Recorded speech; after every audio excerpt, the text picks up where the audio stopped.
Hello everybody, it is Aisha Leverage, your absolute favorite realtor in the DMV, serving Virginia.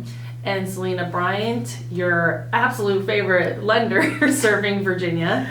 Yes. And so we are actually coming today to kind of discuss a little bit about your down payment and prepaid closing costs, right? Yes. All right. So, yeah, basically, to sum it up, we're going to be introducing to you the topic of the cost of buying. So, all the costs associated with buying, and we're going to break down all of those different costs for you. And I think the first thing we'll cover is like down payment and prepaids. So, of course, prepaids is kind of like a real estate term, or I guess a finance term in the mortgage industry. Do you want to break down a little bit of what prepaids? Yeah, so a lot of times I'll do, your buyer's consultation, and I like to kind of tell my clients a little bit about some of those costs, because I think, they're like, hey, I'm ready to buy a house. What do you got to do? And I'm like, well, first we got to have something to start with. Right, because some of these things I can't really pay for you, because this is kind of like your investment into your home. So some of those things are generally the home inspection. That's you doing your due diligence on the property. So it's gonna, in our state, Virginia, it can range anywhere from $500 to $800 depending on the square footage of the house. And you also, if you end up with a house that has well and septic, you're generally gonna pay anywhere from $450 to $1,100. That's give or take, because you got to test the well system and the septic, which, trust me, you want to do. Because, anyway, that can be costly. But also, certain loan types require it. So sometimes you can't even get away from that. Yeah, mainly the government loans. And typically if it's stated on, once you do an appraisal and it states that there may be some foreseeable issues, they would be required, in order to get the property financed. Yeah, absolutely. And then you also have your termites, which, that's important because that can also get costly if you have to deal with that later. We also have to deal with the earnest money deposit. That's always a good one.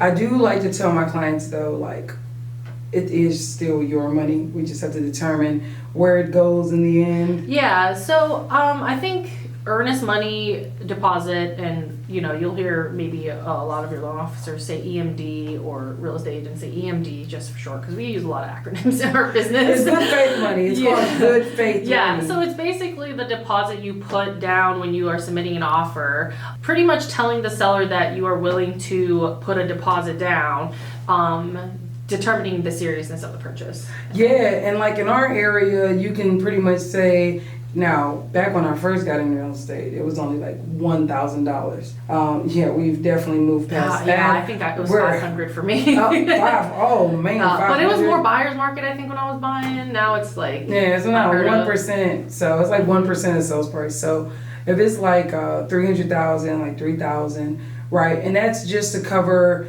any damages that you as the buyer may cause should you walk away from the contract and not be serious about the contract. And that just means you just show up to the closing table hey, I no longer want the house, and you didn't have any reason. Yeah, getting cold feet or something. It doesn't mean that if you don't agree, or something's really wrong with the home, you don't want it, that you can't get it back. It doesn't mean that if your loan is denied, you can't get it back. You get it back. It just means that you're telling the seller it's just to protect the party of any unnecessary conflict. So I think the terms of the contract is definitely the most important about earnest money, is that you're putting the deposit down, but of course that money's protected. So if it's in the contract, you have a home inspection contingency or something, then, and you don't want the property after that inspection because of certain issues that were brought to light, then you would get your earnest money deposit back. Correct. But this is more if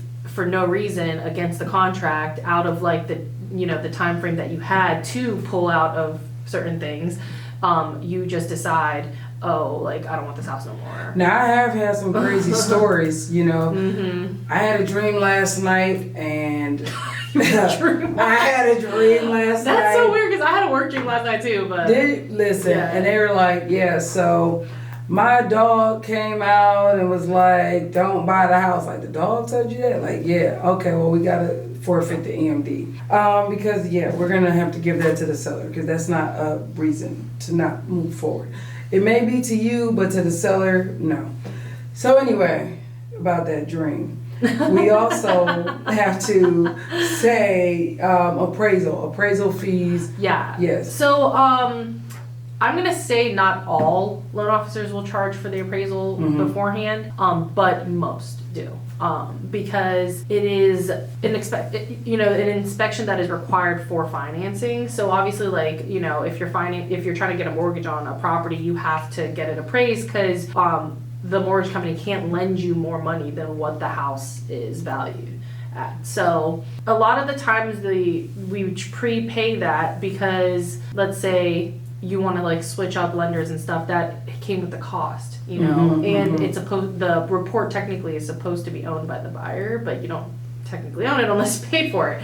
So you want to make sure that the lenders also want to protect them and not have the expense of spending like between like $500 to $800. Yeah, it's going up. Yeah, and you also, as the buyer, want to own the rights to your appraisal, so that's why you pay for it, because it is an expense that, you know, it's very similar to a home inspection. It's for the property. So that is a prepaid cost in most cases. Of course, there's not a lot of lender costs that are paid outside of closing. There might be a certain shift where now lenders are going to start to charge for credit reports because that is legally allowed. There are certain protections of costs that we can't charge outside of closing. It has to be paid at closing. But you know what though? I will say that there is I don't even know if I can say their name, but they did always charge for credit reports up front. Yeah, so it's a charge. Bank. It's a charge that you're allowed to charge for. So there are certain costs that we can't charge outside of closing. It has to be part of the closing. Okay. But credit report and appraisals are charges that we are able to collect it. So that was actually just a luxury that most of the it was more like a good faith thing. That. Like, hey, because we have to pull a credit report, you know, in order to find a qualifying product, because a credit score is a necessary part of getting qualified, you know, in like 90% of loans, except for certain like state agency loans and stuff like that. And you know what? That's funny because a lot of people will be like, "Hey man, can you pre-qualify me without running my credit? Like, I don't know, can we diagnose your car without popping the hood? Like, doesn't work like that, you know?" Yeah, I mean that's a really good way to put it. But we need to have a credit score because most loan products will require a credit score. So we have to see what your liabilities are. We can't see like how much you qualify for if we don't know how much debt you have or what your credit looks like. Because no investor who's going to give you hundreds of thousands of dollars are going to be like, oh yeah, we don't need to check like what your payment history is. Like we don't need to see how responsible you are financially. You know, I mean, that's just not a thing. So unless you're buying cash. So the credit score is a must, and we do it because, it's not like a really high charge. Like I would say a credit report can range from like $20 to like $150, depending on the complexity of it. So let me ask you this though, because I'm sure there's a lot of buyers that ask this. Can they just bring you their own credit report? Why can't they? No. I mean, like thinking about it, right? Like I know this, you know this, but the regular buyer would say, well, I could just bring you my Quizzle or my Experian or my own FICO score. Why not? You have to run it through the institution, and of course that is also why the consumer protection law is that you have a 30-day window to run your credit, and it won't count as more than one hard inquiry. You know, so it's not going to count more than once as a hard hit in that 30-day period, because that's protecting you to go ahead and run it with different people to see, what lender suits you the best or has the best product for you, or you connect with the most. So until you can choose and commit to that lender, you have that 30-day window where you can pull your credit, and they do that because all the lenders have to pull it.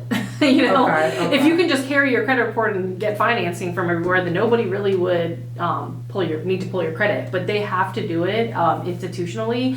One, so that on your credit history, it also shows you who has pulled your credit. It's recorded on there. So why is the price so different? I know you gave a Complexity. range. It's complexity of the credit report. Also, if we have to pull it multiple times, because sometimes you don't just work with a specific buyer for a 60-day, 90-day frame. Sometimes you can work with them for a year, and the credit report expires 120 days later, so you have to re-pull it, So that's why then that would be another charge. Or if we have to rescore, if we have to tell them, hey, do a couple things, and then we'll do a rescore, which is basically not a full re-pull of your credit, but it's basically we have to submit it to get it rescored after we update certain things that you've done to your credit. So that's another charge. Now, is that something you could charge up front for, the rescore, or is that something you have to take on? Any credit report related charges can be an upfront cost, but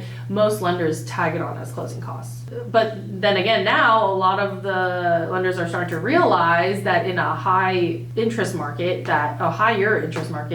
that a lot of lenders are being shopped around more frequently, so you don't get as much of the loyalty from the buyer in a buyer's market, because in a buyer's market everything sounds good, so you don't really want to go through the headache of reapplying with a bunch of different lenders, right? But in this type of sensitive market, I think a lot of the buyers do apply with multiple lenders, so the lenders just don't want to eat costs. So now they're trying to protect themselves in the case that they are gonna not stick with you, because if you don't close with that lender, they don't get paid. Which means that cost of the appraisal, that cost of it's basically the cost of doing business. The cost of the appraisal, cost of the credit rescore, the cost of the credit report is lost, so they're in the negative. Right, and on top of all the time that they've spent to do all that, they're not getting any type of pay for it, but the company doesn't want to eat the cost of having to do, order an appraisal and pay for it, having to order credit and pay for it. So that's why they're trying to protect themselves to the most, to not have, negative costs associated with doing a loan. Because you can't run a business on negative. Right. So, but most of the time, it's still on good faith. Credit report, they'll, do the due diligence of looking over it and not charging and kind of, pushing it to the closing costs. But it is legal for them to for us to charge the credit report fee in advance. So. Okay. And then I know we definitely wanted to educate them on the down payment. Yeah, so down payment, obviously, I think a lot of buyers that I talk to are very confused when it comes to